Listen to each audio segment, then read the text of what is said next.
Day off ako ngayon, tapos ngayon ay may ginagawa ko dito. Pakita ko sa inyo. So, bumili ako. Naalala niyo yung bag na binili ko ng garlic. Yung peeled garlic na siya. So, ngayon ay ginagrind ko na siya. Ayan. So, naisip ko kasi kalahati lang yung i-grind. Pero konti lang pala. Ayan. I-grind na natin lahat. Kasi tinan mo yung chopper. Small lang siya, tiny. Baby chopper lang siya. Hindi siya yung malaki, kaya konti-konti lang ilagay ko. Kasi pag sobrang dami, hindi na siya iikot. Nag-chop ako dito habang nanonood ako ng vlog namin. Yan. Ano ba yan? Yan. So, sandali lang siguro to. Ilalagay ko sa ziplock bag. Tapos pagkalagay ko sa ziplock bag, ilalagay namin sa freezer and then pipira-pirasahin ko. Yan. Para pag magluluto kami, hindi na kami mag-chop ng garlic. Kasi ang hirap din mag-chop ng garlic. Nakita ko lang to sa mga YouTube Reels. Tsaka sa Korean vlog. Yan to ginagawa nila kasi sa garlic nila. Kasi milag sila mag-garlic. So, yan. Yan ginaya namin dyan. Yan.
Hello guys! Pasensya na sa background. Dito ako sa storage.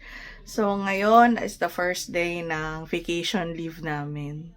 Actually ako. Si Ricky kasi yesterday nag-start na yung sa kanya. So i-vlog ko lahat ng mga araw ng vacation leave namin. So ano mga gagawin namin sa vacation leave at worth it ba yung vacation leave namin? Nagawa ko ba yung mga dapat kong gawin? So parang in a way, parang diary na rin to.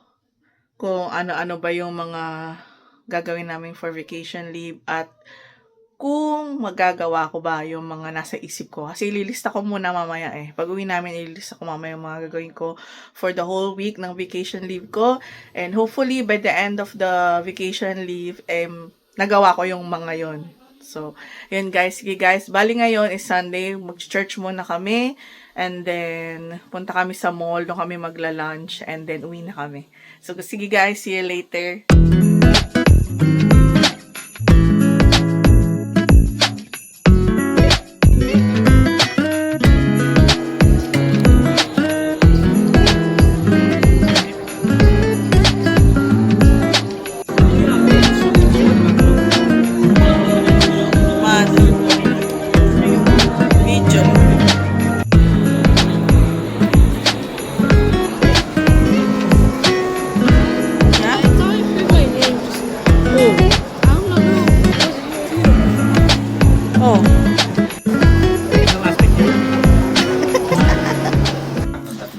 Bumili kami sa dollar store. Ano yan? Anong binili mo sa dollar store? Pistachio. Pistachio. Mahal tong pistachio na to eh. Pengi naman. Thank you. Ito yung kulay green eh, no? Ito yung nilalagay sa Dubai, ano eh. Dubai chocolate. No. Pistachio. Nag-isip pa rin si Park Soo-ho tungkol sa fence-sealing technique ni Choi Woo-sik. Ito walang pinagkaibang pamumuhay sa lipunang puro ng asin na tao sa pamumuhay sa gubat na puno ng mababangis na hayop. Kailangan din niyang magkaroon ng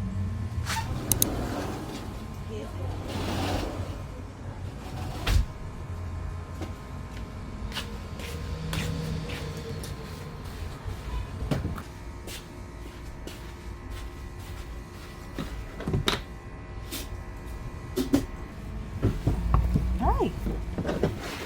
Tapon pa.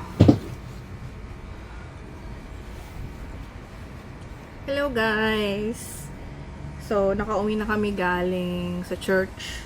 So, ngayon naman ay maglilista na ako ng mga gagawin ko this week sa aking vacation leave. So, para meron naman akong nagawa at hindi naman sayang yung vacation ko. Yan. So, nagdala ko ng notepad tsaka pen. Pero, bago yun, ay lalagyan ko muna ng water tong tawag dito tong luman-luma na yung namin. Paano ba ito buksan? Yung bird, sa hummingbird to eh. Ay, ang dumi. Kailangan pala linisin to. Linisin muna pala to. Yan, so dito. Kasi may bumibisita dito sa amin na hummingbird. Nilalagyan namin ng water na may sugar. Ito, dinisolve ko na siya sa hot water. Yan, sana magkasya. Yan. Tapos, tubig. Punuin natin siya hanggang pinakadulo. Dulo. Oops. Tapos, lilinisin ko lang to, madudumi kasi. Tapos, ilalagay ko dito, ay isasabit ko dito sa may dulo. Para pag bumalik yung hummingbird, meron siyang maiinom na tubig.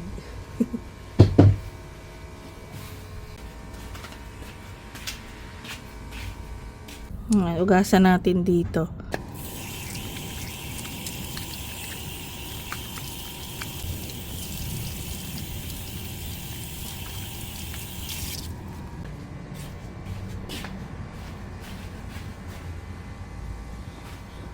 Ayan, so ayan, lang natin dito. Ayan. Then, tataob natin, isasabit natin dito.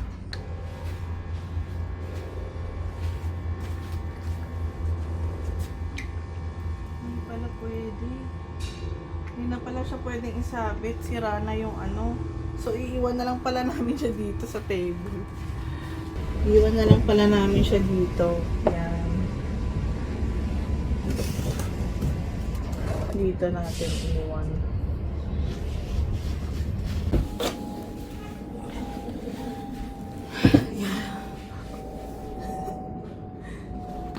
So, ayan guys, no. Tapos na tayo doon. So, ngayon, gagawa na ako ng list. Yan guys, no. So,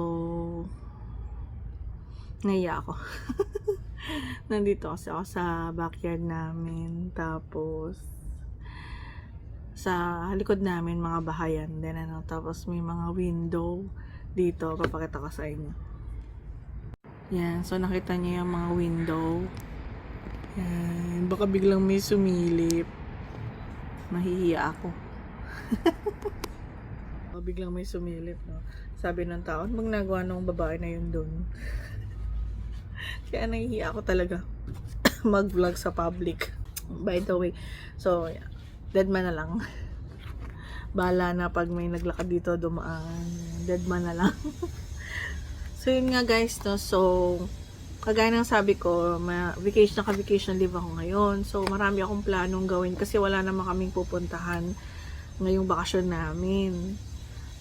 Dahil nga, as much as possible, no, nag-ipon kami ng pera dahil nga gusto naming magbakasyon sa Philippines. So, hindi pa namin sure kung kailan. Baka next year, baka after 2 years. Yun. So, depende sa may ipon namin. Kasi, syempre, pag umuwi ka ng Pilipinas, hindi naman, pamasahe lang, 'di ba? Kailangan may baong ka rin, may pocket money ka, 'di ba? So, may pasalubong, kahit konti lang, 'di ba? So, syempre, hindi naman yun free. Bibilin mo yung mga pasalubong, magbabayad ka ng plane ticket, magdadala ka ng baon na cash. Yan. So, yun guys, yung mga kino-consider namin. Kaya, hindi kami basta-basta makapagbakasyon sa Pilipinas. So, lalo na ngayon, ang mahal ng plane ticket. So, imagine, sabihin natin na sa 2,000, 1,500 to 2,000 yung ticket per person. Eh, 5 kaming uuwi, guys. So, kung 2,000 yun, nasa 10,000. Halimbawa lang. Tapos, kung ano naman, kung nasa 1,500, so, 7,500. So, 'di ba guys, no? Ang laking gastos noon, 'di ba? 'Yun ang mga kino-consider namin. So, 'yun nga guys, no. So, ibang topic nga, yung topic na nalihis na yung topic natin. So, 'yun nga guys. So, maglilista ako ngayon ng mga gagawin ko. So, sana magawa ko tong mga to ngayong bakasyon ko para hindi sayang yung mga araw na nandito ako sa bahay. Ayoko lang na nakaupo, na nanonood ng TV, natutulog, di ba? Parang sayang yung oras, di ba? Na dapat may nagagawa ko kasi marami akong gustong ayusin, marami akong gustong i-declutter, ganyan. May mga damit na hindi na kasya, ipapamigay na, ganyan, or i-donate. And nga guys, no, so 1 week yung bakasyon ko. So, ito yung mga gusto kong gawin sa bakasyon. So, unang gusto kong mag-ayos ng storage. So, clean and organize the storage. So, meron kaming parang storage dito sa bahay. So, andun yung mga gamit namin na mga extrang gamit. So, gusto ko rin na bring the recyclables sa recycling depot. Yan. Marami na kasi kaming bote-bote dito, lata, jug ng milk, mga milk cartons, yan. So, dadali namin siya sa return it depot. Para at least may makuha kaming cash pag napalitan na yung mga bote. So, yun, isa pa yun. And then, yung isa is organize yung mga namin, paper, yan, mga documents. Marami kasi kami natatanggap dito na mga parang advertisement, mga receipts, ganyan. So, kailangan ko nang i-organize yung mga receipts, yung mga hindi na kailangan, pwede na natin itapon, ganyan, i-recycle yung mga kailangan, naka-file lang maayos, 'di ba? Just in case kailanganin. Yan, so yun, gusto ko rin gawin yun, i-organize yung mga paper namin. Tapos, ano pa ba? Siguro mag-sort ako. So, sort clothes, yung mga bags, ganyan, books, at saka etc. Kung ano-ano pa. Yan. So, mga clothes, kung maliit na, hindi na nasasuot, pwede na ipamigay, pwede na i-donate. Yung mga books na hindi na binabasa, yung mga, ano pa ba? Yung mga bag na hindi naman ginagamit, So, ano lang naman yan, either papadala namin sa Pilipinas, yung mga hindi na nasusot ng mga damit, sapatos, mga bag, ganyan, or i-donate namin sa Value Village or sa Salvation Army dito sa Canada. So, either lang dun sa mga yon. At pag hindi na talaga magamit, kunyari, sira na, may butas na, ganyan. So, itatapon na namin yun, di-discard na namin yun. So, yun guys, yung gusto kong gawin. Ano pa ba? At saka yung storage namin, gusto ko siyang gawin na parang doon ako mag-vlog, ganyan. Doon ako gagawa ng mga content ko. Doon sa storage namin. Gusto ko maglagay ito ng parang table. Tapos, bibili ako ng lighting. Yung may lighting, ganyan.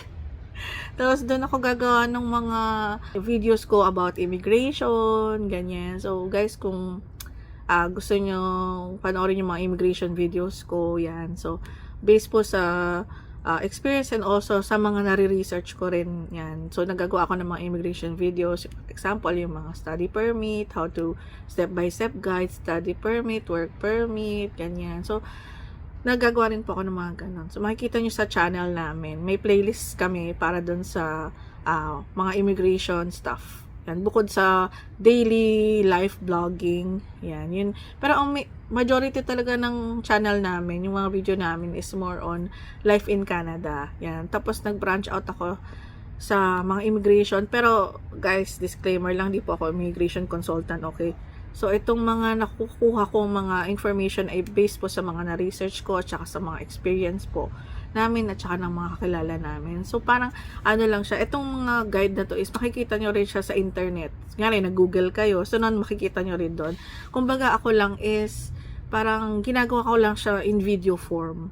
'Di ba? So, nasa sa inyo po kung gusto nyo pang mag-search elsewhere. So, para lang po ito sa mga kababayan natin or sa ibang mga tao na gusto ng step-by-step guide on how to create their study permit, ganyan. So, yun lang guys. Ang haba na explanation.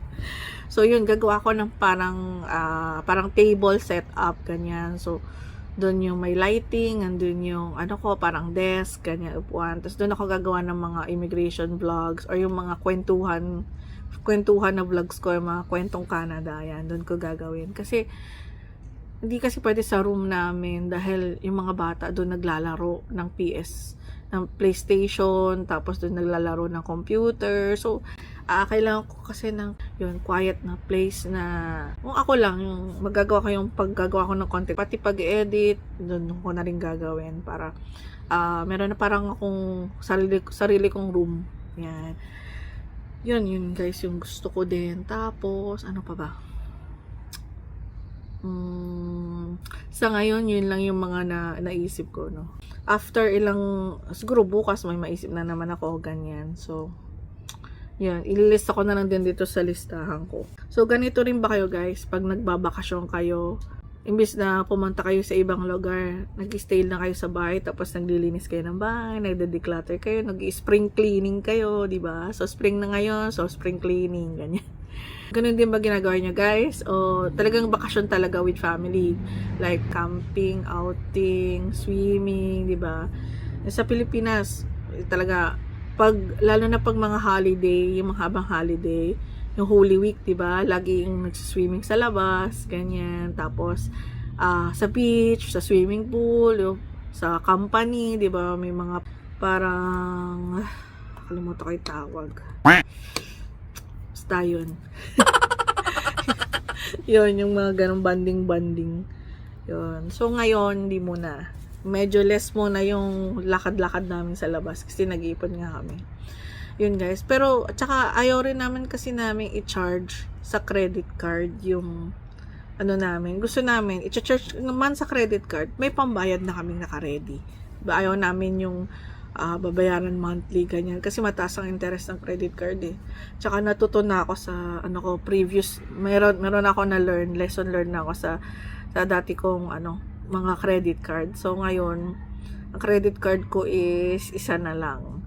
Kasi, dati ang dami ko credit card. Kasi dito sa Canada, ang bilis lang makakuha ng credit card. Dito tulad sa Pilipinas. Dito, kahit sino pwedeng makakuha ng credit card. Siyempre, yung may trabaho, di ba? Yun. So, kahit low income ka lang, makakuha ka ng credit card. Ang problema dyan, yung pagbabayad. Kasi, pag delay ka ng bayad, or pag minimum lang binabayaran mo, yung interest, doon ka madadali sa interest talaga. So, doon ako nadali sa interest before. Kaya, ngayon, hindi na ako nakuha ng maraming credit card. Isa, dalawa, okay na yun. Yun, kasi ayoko na maulit yung dati. Kasi, super nakaka-stress. Tapos, alam mo yun, doon ko naramdaman yung anxiety talaga. Na, ito pala yung anxiety.